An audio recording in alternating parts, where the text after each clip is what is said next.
आप सभी को जय मसीह की। मेरा नाम रुपेश वर्मा है, मैं लखनऊ से हूँ। और मेरी बेटी जो है तो उसकी कंडीशन बहुत ख़राब थी। उसको यहाँ इलाज के लिए लाया था दिल्ली में। कि नस जो थी हार्ट की वो उल्टा थी और डॉक्टर बोल रहे थे ऑपरेशन के पहले कि जब हम ऑपरेशन तो कर देंगे पर हाँ ऑपरेशन जो है वो बहुत हाई रिस्की है।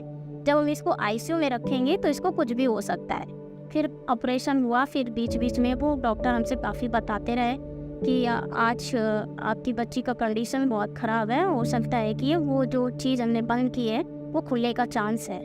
बीच बीच में बहुत सी ऐसी हमें खबर दी जिससे हम बहुत घबरा रहे थे।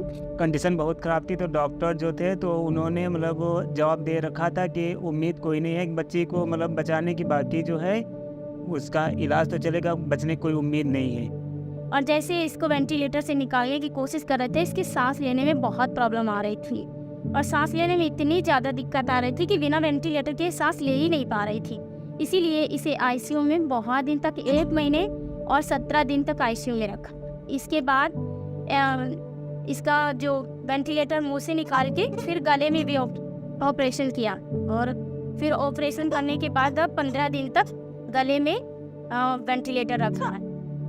जॉन सर और अंजिब सिस्टर उन लोग से मुलाकात हुई मेरी, तो उन्होंने मुझे यहाँ पे बुलाया ये एफोल्जे चर्च में। तो जब मैं इनके साथ आया पहले संडे को तो बच्चे आईसीयू में थी। मेरा दिमाग ही नहीं काम कर रहा था कि मतलब क्या होगा क्या नहीं होगा। बस इन्होंने दिया तो हमने कहा चलो ठीक है। मतलब भाई ने एक रास्ता बताया तो मैं भी वहाँ जा रहा हूँ, दुआ करूँगा जाके, बाकी परमेश्वर की जो इच्छा है तो वो होगी। मगर यहाँ पे जब प्रेयर हो रही थी तो मतलब मैं प्रेयर, पास्टर जी जो बोल रहे थे कि प्रेयर करो, मतलब आंखें बंद की मैंने। In the name of Jesus, यीशु के नाम में be healed चंगे हो जाओ। from the crown of your head अपने सर से to the soles of your अपने feet. पांव तक Be healed. Heart disorders be healed. दिल की बीमारियां चंगे हो जाओ। प्रेयर के टाइम पे देखा कि बच्ची को ये वाइट रोशनी में मतलब इसको एक हाथ पैर चला रही है, मतलब देख रही है सब कुछ। और जबकि उस टाइम जब हम यहाँ चर्च में आए थे तो वो बच्ची नहीं थी। तो जब वापस लौट के गए तो डॉक्टर बोलने लगी कि आप जो हैंड वॉश कर लीजिए। हैंड वॉश करने के बाद बच्ची को मतलब टच कीजिए। पेरेंट्स टच करते तो बच्ची को हो सकता है कुछ मतलब उसको होश या कुछ भी। तो जब मैं गया तो बच्ची के मत्थे पे हाथ रखा तो भाई ने कहा कि मतलब जो इन्होंने बताया कि यीशु मसीह के नाम से बच्ची चंगी हो गई है।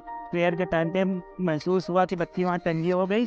तो रात में जब 8 बजे मैं वहाँ गया तो जैसे मैंने देखा जाके उसके तो बच्ची ने आँख खोली। तो परमेश्वर का धन्यवाद हो कि मतलब यहाँ की जो प्रेयर हो रहे थे तो उस प्रेयर के द्वारा बच्ची को जो चंगाई मिली उसके लिए हम बहुत बहुत धन्यवाद करते हैं। और जैसे जैसे जिस दिन से हमने ये वर्ड मतलब प्रेयर करना शुरू किया बच्ची के ऊपर, उस दिन से बच्ची की स्थिति अच्छी होती चली गई और धीरे धीरे धीरे धीरे धीरे करके हमें अच्छी कंडीशन के बारे में मालूम होने लगा। डॉक्टर कहने लगा कि बच्ची की अच्छी स्थिति है।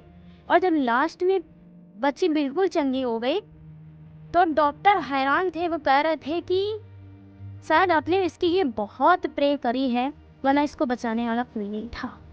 खुशी का तो मतलब कोई इजहार ही नहीं कर सकता कि मतलब क्या खुशी। मगर परमेश्वर ने हम लोगों को भी एक समझ लो कि हॉस्पिटल से निकाला, बीमारी से चंगा किया और बच्ची को, तो उसके लिए हम बहुत बहुत धन्यवाद करते परमेश्वर का। सच में परमेश्वर ने हमारे जीवन में और हमारी बच्ची के जीवन में बहुत बड़ा काम किया है। परमेश्वर ने हमारी बेटी को बिल्कुल चंगा कर दिया और आज हमारी बच्ची बिल्कुल स्वस्थ है और हम प्रभु को बहुत बहुत धन्यवाद करते हैं।